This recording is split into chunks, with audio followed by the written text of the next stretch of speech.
నమస్తే. ఇన్నాళ్ళు నన్ను సపోర్ట్ చేస్తూ, ఎంకరేజ్ చేస్తూ మీ ప్రేమని నాకు అందిస్తున్న ప్రతి ఒక్కరికి కృతజ్ఞతలు. అలాగే ఈ వీడియో కూడా ఖచ్చితంగా మీకు ఉపయోగపడుతుంది. లైక్, షేర్ అండ్ సబ్స్క్రైబ్ చేసి మీ సపోర్ట్‌ని నాకు అందించండి. అలాగే ఈ వీడియో పట్ల మీకున్న అభిప్రాయాన్ని కామెంట్ సెక్షన్‌లో కామెంట్ చేసి తెలియజేయండి. ఇప్పుడు వీడియోని చూద్దాం. నమస్తే.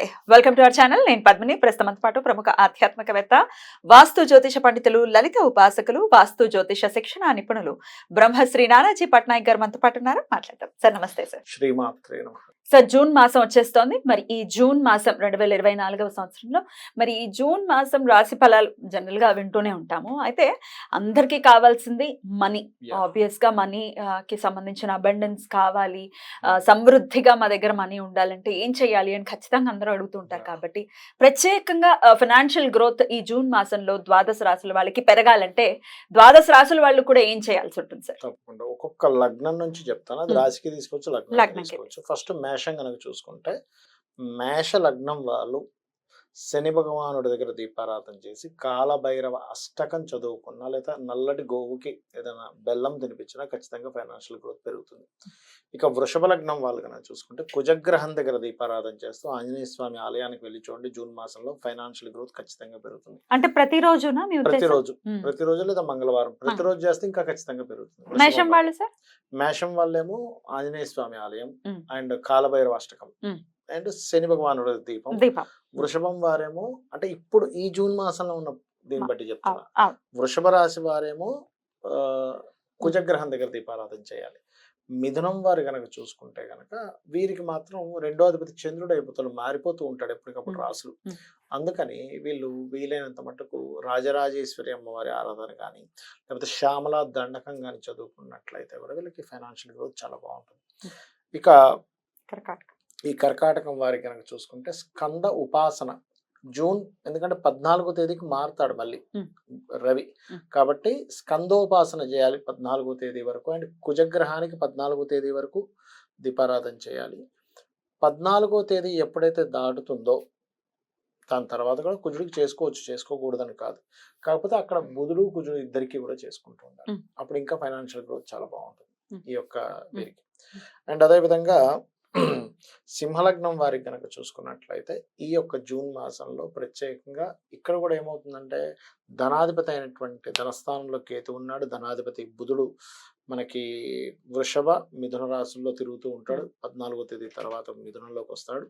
కాబట్టి ఏంటంటే కేతు గ్రహం దగ్గర చంద్రగ్రహం దగ్గర పర్టికులర్గా మొదటి 14 రోజులు దీపం పెట్టాలి. దాని తర్వాత 14వ తేదీ తర్వాత నుంచి కేతు గ్రహం దగ్గర మరియు అదేవిధంగా గురుగ్రహం దగ్గర దీపారాధన కనుక చేసినట్లయితే ఫైనాన్షియల్ గ్రోత్ బ్రహ్మాండంగా జరుగుతుంది వీరికి.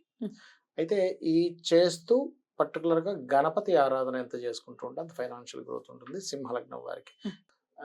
కన్యాలగ్నం వాళ్ళు కనుక చూసుకున్నట్లయితే పర్టికులర్గా ఇక్కడ వీరికి ధనస్థానాధిపతి అస్తంగత్వ దోషంలో ఉన్నాడు ప్రస్తుతం. అందుకని సూర్య నమస్కారాలు చేసుకుంటూ ఉండాలి. అండ్ అదేవిధంగా దత్తాత్రేయుడి యొక్క ఆరాధన చేయడము, రవి గురు గ్రహాల దగ్గర దీపారాధన చేయడము మంచి ధన యోగాన్ని ఇస్తుంది జూన్ మాసంలో. అదేవిధంగా తులాలగ్నం వారికి కనుక చూసుకున్నట్లయితే ఈ యొక్క నెలలో కుజుడు అంటే ధనాధిపతి అయినటువంటి కుజుడు మేషంలో ఉంటున్నాడు.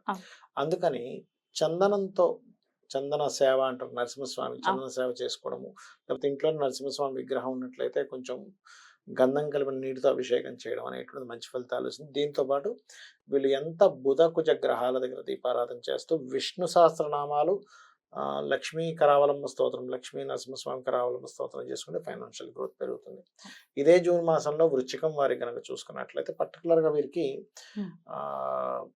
శుక్ర గురు గ్రహాల దగ్గర దీపారాధన చేయడము మరియు దత్తాత్రేయుడి యొక్క చరిత్ర మరియు లలితాసహస్రనామాలు ఇది అందరూ చేసుకోవచ్చు. ఓం సంపత్కరీ సమారూఢ సింధుర వ్రజ సేవితాయ నమః చేసుకోవడం, గురు శుక్ర గ్రహాల దగ్గర దీపారాధన చేయాలి. ఎందుకంటే ఈ మాసంలో ఈ పర్టికులర్ ప్లానెట్స్ ఇస్తాయి వీళ్ళకి.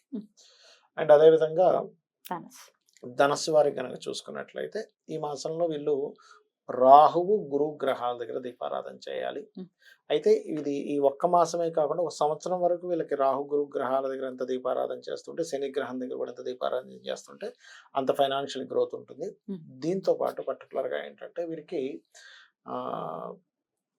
దేవతారాధన దుర్గా అమ్మవారి యొక్క ఆరాధన, దత్తాత్రేయుడు ఆరాధన బ్రహ్మాండంగా పనిచేస్తుంది. మ్మ్. ఇక మకరం వారి కనుక చూసుకున్నట్లయితే వీరికి సుబ్రహ్మణ్యేశ్వర స్వామి ఆరాధన, మన్య సూక్త పారాయణము ఎంత చేస్తూ ఉంటే మకరం వారికి అంత ఫైనాన్షియల్ గ్రోత్ ఉంటుంది. అదేవిధంగా కుజశని గ్రహాల దగ్గర దీపారాధన చేయడం కూడా ఏదైనా గొడవల్లో ఉన్నా సరే మనీ క్లియర్ అవ్వడం జరుగుతుంది. అదేవిధంగా కుంభం వారికి కనుక చూసుకున్నట్లయితే పర్టికులర్గా 2వ స్థానాధిపతి అయినటువంటి గురువు 4లో ఉన్నాడు, 2వ స్థానంలో రాహు ఉన్నాడు ప్రస్తుతం. అందుకని ఏమిటి, వీళ్ళు గురు, రాహు, చంద్ర గ్రహాల దగ్గర దీపారాధన చేయడము, మరియు దీంతో పాటు వీళ్ళు దుర్గా ఆరాధనని, దక్షిణామూర్తి ఆరాధన చేయడం చక్కగా వీళ్ళకి ఫైనాన్షియల్ గ్రోత్ ఇస్తుంది. ఇక మీన లగ్నం వారి, మీన రాశి వారికి కనుక చూసుకున్నట్లయితే వీళ్ళకి ధనస్థానంలో కుజుడి యొక్క సంచారం జరుగుతుంది. దీనివల్ల కొంచెం ఫైనాన్షియల్ మ్యాటర్స్లో కొంత స్ట్రెస్, గొడవలు కూడా ఉంటాయి. కాకపోతే వీళ్ళు ఎంత కుజశని గ్రహాల దగ్గర దీపారాధన చేస్తూ అందులో పర్టికులర్గా కాళికా అమ్మవారి యొక్క స్తోత్ర పఠనము లేదా ఆంజనేయ స్వామి ఆరాధన చేయడం చేస్తూ ఉన్నట్లయితే వీళ్ళకి ఫైనాన్షియల్ గ్రోత్ చాలా బాగుంటుంది. అయితే అందరికీ కూడా చేయవలసింది ఒకటే చెప్తాను నేను, అందరికీ మనకి లగ్నము నక్షత్రం ఏమీ తెలియదు అన్న వాళ్ళకి, తెలియదు అనేటువంటి వారికి ఓం ధర్మాధ్యక్ష ధనాధ్యక్ష ధనధాన్య వివర్ధిని నమః అనే మంత్రం బ్రహ్మాండంగా పనిచేస్తుంది. గోవుకి క్యారెట్స్, బెల్లము తినిపించండి, మరింత మంచి ఫలితాలు రావడం జరుగుతుంది అని చెప్పి మనం చెప్పుకోవచ్చు. అయితే ఇందులో పర్టికులర్ గా కొంతమంది జన్మజాతకాల్లో ఫైనాన్స్ ఇచ్చే ప్లానెట్ దశలు నడిచేటప్పుడు బాగా డబ్బులు వస్తాయి. ఫైనాన్స్ ని వ్యతిరేకించే మహాదశలు నడుస్తుంటాయి ఒక్కోసారి. అలాంటప్పుడు వాళ్ళకి నడుస్తున్న మహాదశ ఏది, అంతర్దశ ఏదో చూసుకోవాలి. ఆ గ్రహాలకి సంబంధించిన గ్రహ ఆరాధన అంటే ఆ గ్రహాల దగ్గర దీపారాధన చేయడము, లేదు దానికి సంబంధించి దానం ఇవ్వడము, లేదంటే ఇప్పుడు చూడండి ఖర్చులు ఎక్కువ అవుతున్నాయి కానీ ధనాదాయం తగ్గుతుంది. అలాంటి వాళ్ళు నేను చెప్పేది ఒకటే, మీకు దగ్గరలో ఆలయం ఏదైనా ఉన్నట్లయితే అక్కడికి వెళ్ళి ఏదైనా సేవ చేయండి. సేవ చేస్తే ఖర్చుకు సంబంధించిన దోషం తగ్గుతుంది, సేవ రూపంలో పోతుంది. భగవత్ సేవ చేశాము పోతుంది అనమాట, ఆ రూపంలో దోషం అనేటువంటి పోతుంది. ఇంకా బెస్ట్ రెమెడీ ఏమిటంటే చపాతీ తీసుకొని చక్కగా నూనె వేయకుండా కాల్చిన చపాతీకి తేనెను పూసి గోశాలకు వెళ్ళి గోవుని సాక్షాత్ అమ్మవారిగా భావిస్తూ చిన్న ముక్కలుగా అమ్మవారికే తినిపిస్తున్నాను అనేటువంటి భావంతో కనుక తేనె పూసిన చపాతీ కనుక గోవుకు తినిపిస్తూ ఆ లక్ష్మీ అష్టోత్తరమో లేకపోతే అమ్మవారిది ఏదైనా లలిత సహస్రనామాల్లో మనసులో పఠించుకుంటూ కనుక చేసినట్లయితే ఆ శక్తి ఆ గోవు లోపల ఆల్రెడీ అనేకమైన దేవతలు ఉంటారు. అమ్మవారి శక్తి కూడా రావడం వల్ల ఎప్పుడైతే మనం తినిపిస్తున్నామో ఇతనికి ఉండేటువంటి దోషము తొలగిపోయి ధనప్రాప్తి అనేటువంటి జరుగుతుంది. అది మెయిన్ గా చేస్తూ ఉండాలి. తప్పకుండా సార్, తప్పకుండా. జూన్ మాసం అంతా కూడా డెఫినెట్ గా అంటే ఒక పీస్ఫుల్ మంత్ గా చూస్తారా ఈ మాసాన్ని?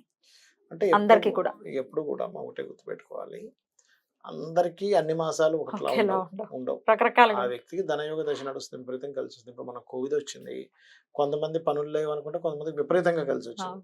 మెడికల్ ఫీల్డ్ వాళ్ళకి, ఈ మాస్కులు తయారు చేసుకునేటువంటి వారికి, రకరకాల వ్యక్తులకు బాగా కలిసి వచ్చింది.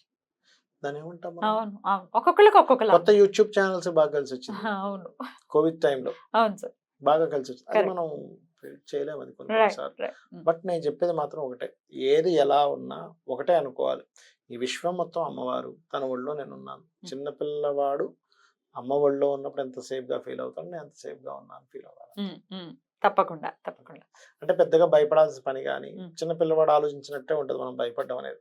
నాకు అమ్మ అన్నం తినిపిస్తుందో, పాలు తాగిపిస్తుందో, డ్రెస్ మారుస్తుందో, చిన్నపిల్లడు ఆలోచిస్తే ఎలా ఉంటుంది, సిల్లీగా ఉంటుంది. ఆ రకంగా అమ్మవారిని నమ్ముకోవడం.